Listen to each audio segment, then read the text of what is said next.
Mark, Amy, help us bring up the star of the day, please. Michael Graham, ladies and gentlemen, 96.9 Boston Talks. Great guy, my friend, and a great American. We have a very special guest with us. You might have heard of this nice lady. Are y'all ready? Really? I want to say we were going to sponsor a live caribou to break across the back just so she could show off, but unfortunately the Parks Department would not let us do that. I'm sorry. Direct from Alaska. A strong leader and a strong voice that represents all of us from coast to coast, from Searchlight, Nevada to Boston, Massachusetts. Count of three. Governor Sarah Palin.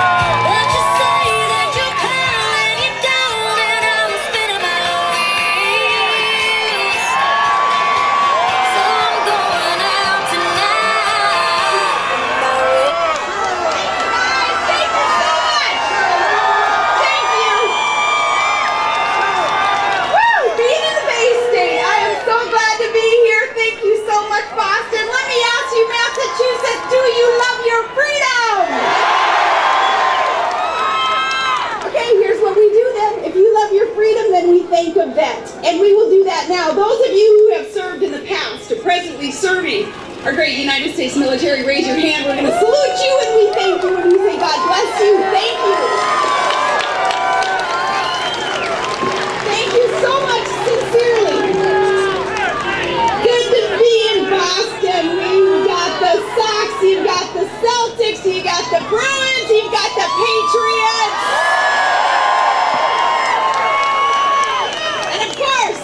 Original site of the original Tea Party. I love Boston. Spent a lot of time here doing some kids hockey stuff, and the guy wouldn't know me from Adam, but I had the privilege once of meeting Ruzioni, and he just representing the great spirit of this part of our land, a hard worker, a patriotic American. It was great to meet him. And my husband Todd Palin is here today.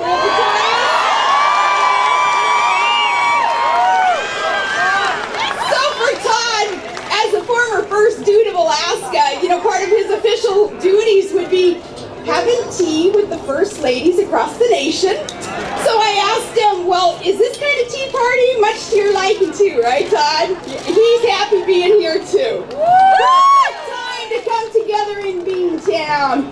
It's the day before tax day, the day that the tax man cometh on top of tax cuts expiring.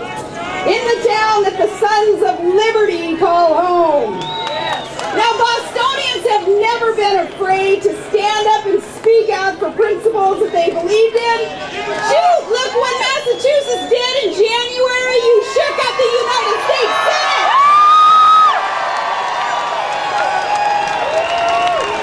Boston, if anyone knows how to throw a tea party, it is you. And folks, we need your voice now, more than ever. Americans now spend 100 days out of the year working for government before we even start earning money for ourselves, for our families, for our small businesses. 100 days out of the year. Goldberg just wrote that we are now headed toward being a country where instead of the people deciding how much money our government has, no, now it's our government deciding how much money the people can have. And that's backwards, and we're going to turn that around. It is time to remind them that government should be working for us. We should not have to work for the government.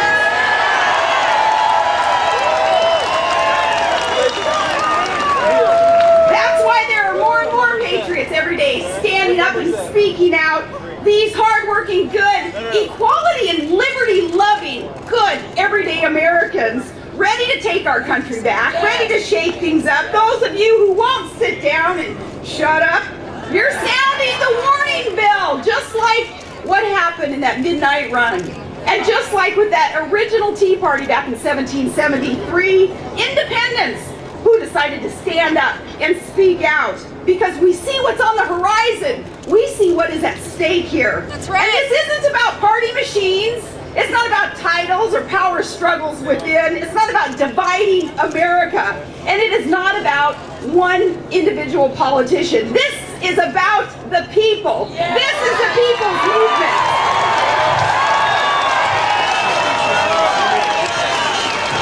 So the people in Boston and all across the U.S. were sending a message to Washington that come November, that big government, big debt, Obama, Pelosi, Reid spending spree, that they're their little children, we're here to take care of you. That agenda is over. We're voting them out. We're going to tell them you're fired. That's right.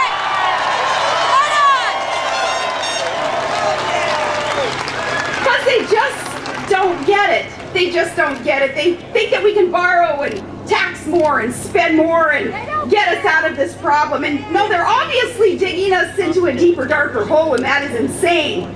With their new record-busting $3.8 trillion federal budget and their $1 trillion plus Obamacare scheme that they had rammed through, which is the mother of all unfunded mandates. That's right. To talk now of that huge energy tax on all of us, either cap and tax scheme coming down the pipe. No, to keep borrowing and spending and inventing these big new government programs with enormous price tags that makes no sense. There is no way to pay for any of this except to see your taxes rise. Either the states or the Fed will have to raise taxes, digging us further into debt, selfishly sticking our kids and our grandkids with the bill. And that is stealing from them. It is stealing opportunity in this land of opportunity. It's immoral, it's not right, and we're not going to stand for it anymore.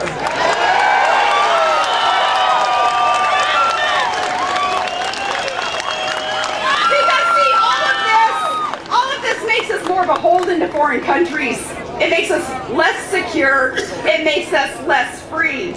And I'm not calling anyone un-American, but the unintended consequences of these actions, the results are un-American.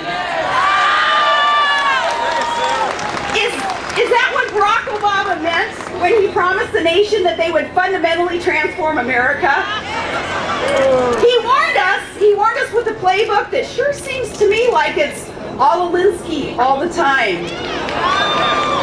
Is this what their change is all about? I want to tell them, nah, we'll keep clinging to our Constitution and our guns and religion, and you can't keep the change. But the voters are coming. Now, we've all learned a lot of lessons, I think, in this last year. I don't want anybody to feel bad if they had supported some of those on the left in that last election, because how would a lot of folks have known? We had a complicit media that did not do its job completely. Some tried, but some did not.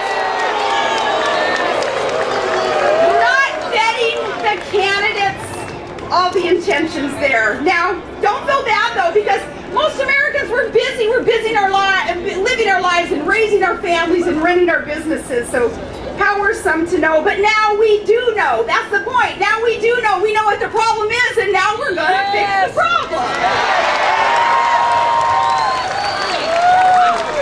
Now we've told them that we don't like their plans. We've told them in polls and protests and special elections, and instead of listening to us, though, what do? They keep lecturing. They keep apologizing for us, speaking down to us.